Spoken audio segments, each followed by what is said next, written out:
Hi guys, I'm Mimi Justini. Welcome back to my channel. We are looking good, feeling good. So yes, today I'm filming basically what has been my most requested video ever. Like, you guys wanted to know how I managed to buy my property at 25. I own a 2-bedroom property. I own it solely in my name, which is very difficult to do nowadays because the system just be effing with you. They're making it real hard nowadays, guys. So yes, you've been asking, and finally I'm filming it for you. Sorry that I made you wait so long, but just before I get into this, go ahead and click that subscribe button. We are growing. Join the movement, and make sure you follow me on my Instagram at justdoing_me. Let's talk, guys. Let's talk. Okay guys, so as I said, I bought my first property. I only own one, by the way. I bought my first home at the age of 25, and it's a 2-bedroom flat.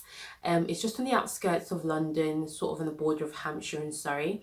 And for me, it was a great investment. It's the best purchase I've ever made. How I managed to buy it. So first of all, I'm going to talk through how I saved money, how I got my mortgage, and just the benefits of having your own home. So how I actually managed to save money to buy my property, it wasn't easy. That is generally the hardest part. By the way, guys, I bought my property with bad credit. So for me, it was a little bit harder, but not really, than everybody else. And I'll talk you through, that in the mortgage side of things. But how I managed to save the money to buy my property. So I've talked before about the job I had. I had a very good job, earning very good money before I left the UK. And that was really the main way I was able to save money to buy my property. I was earning very good money at the time, but that wasn't enough. I had to move back home. I moved back home living with my mum and my brother, and that was hard after I'd had my own independence and I'd had my own flat. I had a 1-bedroom flat that I was renting, but then I realized I was paying probably about 900 a month on my flat and all my bills combined. And if you add that up in a year, that's like £10,800. That's damn near enough money to buy, to put down for your deposit. So when I really did the math, I was like, no, this doesn't make sense to be spending 10 grand a year on renting a property, basically throwing my money down the drain and paying somebody else's mortgage. I need to go home. Even though me and my mum had a very difficult relationship at the time, I was like, I need to go home and I need to save money. So that's what I did. I went home and I saved for about a year and a half. Y'all can do the math. So at that time, I really had to cut back on a lot of things. So I wasn't able to really, just like, you're going out, you're spending money, you're buying designer items. I had to really keep that on the low. If I was going out at the weekend, I had to put that in my budget. I knew how much money I was allowed to spend in a month, and I really had to stick to that, because once I put my money away in I had a savings account, I did not touch it. So if you're somebody that can't resist the urge to touch that money, it might be worthwhile getting an ISA. They've got those save to buy ones, where I think the government will give you about, I think it's about 5% of whatever you put in, up to a certain amount. My sister's doing that one. Don't quote me, but that's a good way to do it as well. So every month they just take a percentage of your salary that you've agreed on and you put it into the ISA. I think there's a maximum amount a month that you can put in, because the government is giving you back a certain amount. So obviously they don't want you going crazy. But yeah, and once that money goes in, you can't touch it in the ISA. So that's a really good way to do it, guys, if you're someone that struggles to save. I'm someone that struggled to save, but I really knew I wanted to buy a property. And yeah, once that money left my account and went into my savings, I did not touch it. And that left me with limited funds to live on, but it was still okay. So that's really how I saved my money. But I have said before, guys, that my parents matched the amount that I saved. So let's go into the mortgage side of things now. I had bad credit, and that was mainly from just being an irresponsible person when I was at university. So, like, yeah, I was just very irresponsible. I would leave my uni home at the end of the year, and I would never like tell them where I was going to, and they would send me bills, and I would just never get the bills, so I never paid them. Just really stupid things that I did at university. So, obviously, if you know from like your credit score, these things stay on your file for 6 years.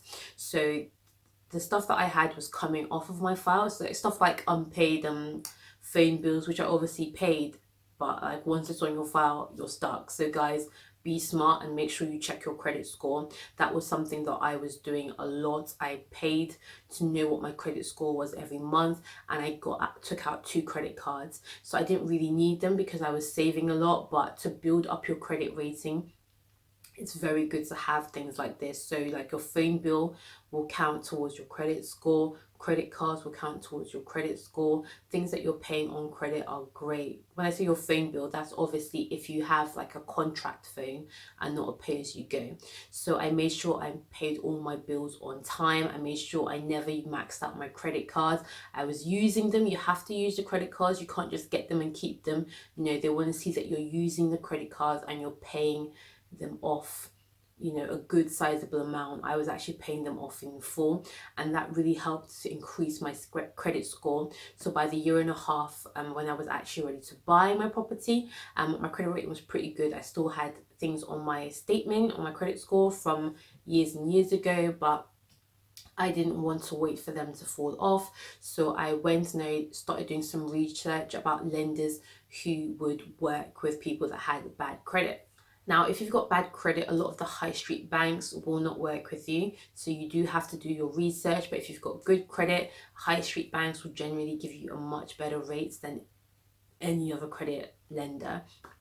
So I went to another credit lender. I went through a broker actually, who basically, I had to pay them quite a bit of money. I think I paid them about £600. It wasn't like a crazy amount. But so they basically found me some credit lenders who would accept people with bad credit, and they basically just got me the best rates, and I picked the one that I wanted. So because I did have bad credit and I was going through these specific mortgage people, specific lenders, I paid a 20% deposit. Now, if you've got good credit and you're going through a high street brand, or just anyway, if you've just got good credit, you can generally pay only 10%. But because I had bad credit, I had to pay a 20% deposit, which I was pretty happy about. I was just very happy that I could genuinely buy a property, and I already had it in the back of my mind that I would be renting out some of the rooms, so that way I was getting some of that money back. You know, I'd been saving for so long, I didn't want to still be saving just to manage to pay my mortgage. So I knew when I was looking for a property to buy, I was looking for something that had a separate bedroom from a separate living room from the kitchen, because I knew I wanted to rent out 2 rooms. I wanted to buy a 2-bedroom flat, rent out 2 rooms, and convert the living room into a 3rd bedroom for myself. So when I found this property, I was very happy. It was very rundown, guys, but I would always recommend you to do that. Buy a property that's a bit more rundown if you've got something in place, if you've got a little bit of basic skills, or you know like your dad or your uncle or your mom even can help you put everything together. So I got a really good price for this place because it was very rundown when I got it.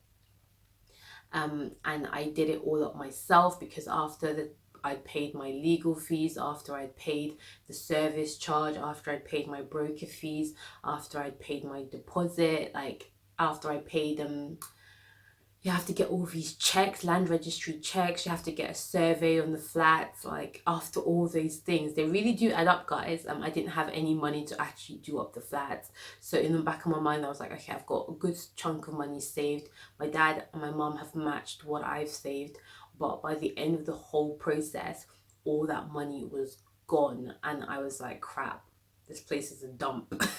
What am I gonna do? So I went on YouTube and I was watching videos how to put down wooden floors, how to install new kitchens, how to do electrical wiring, how to do tiling. Like I did it all myself, and I did it to a pretty good standard. But in the next few years, I will just refurbish the whole place and get it professionally done. Now, the good thing is, since I bought this place, the other 2 bedrooms have always had people in them. So I'm very lucky it's in a good location. Literally, my bank, my supermarket are all 1-2 minute walks down the road.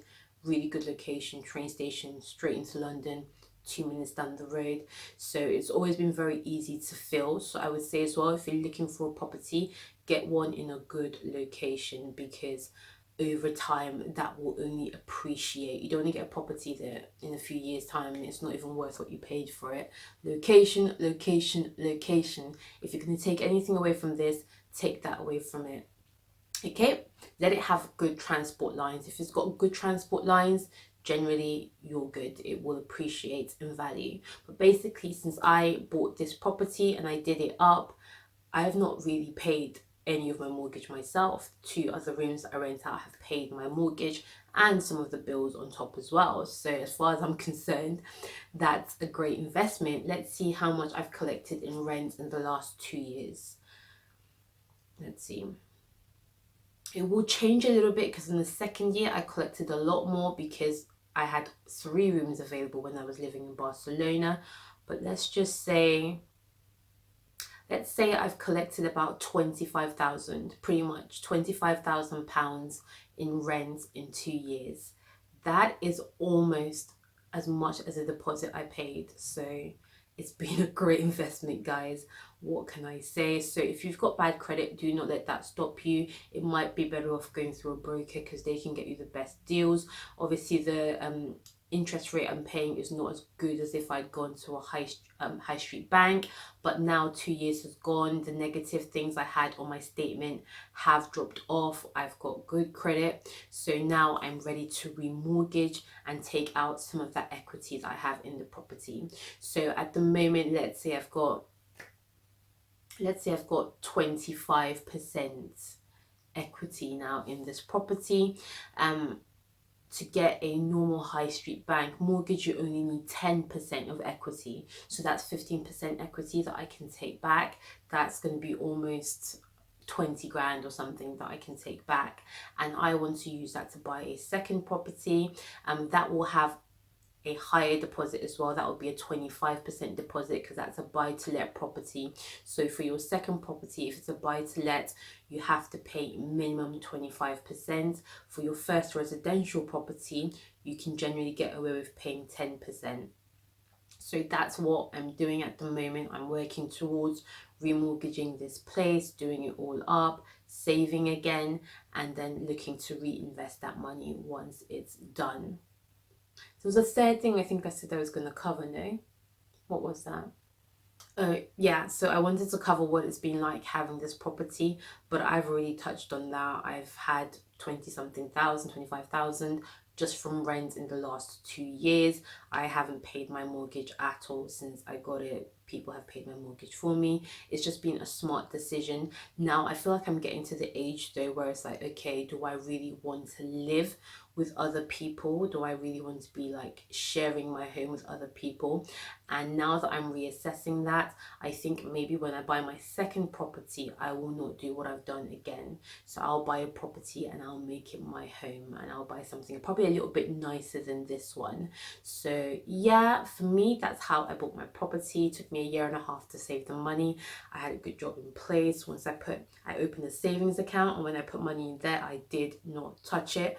I moved back home, and I was very lucky that my parents were able to match the amount of money I'd saved, because I had to pay 20%, so that's 10% more than most other people would have to pay. So I was very lucky that I had my parents to help, because if not, I would probably have had to save for 3 years as opposed to a year and a half. So yeah, guys, if you have any more questions, leave them in the comment section below. That is how I bought my first property, a 2-bedroom flat at 25 with bad credit. So guys, we are looking good, we are feeling good. If you like my hoodie, guys, I'll put the link to my shop in the description box. I love you guys. Mwah. Classic. Oh na na na, oh na na na.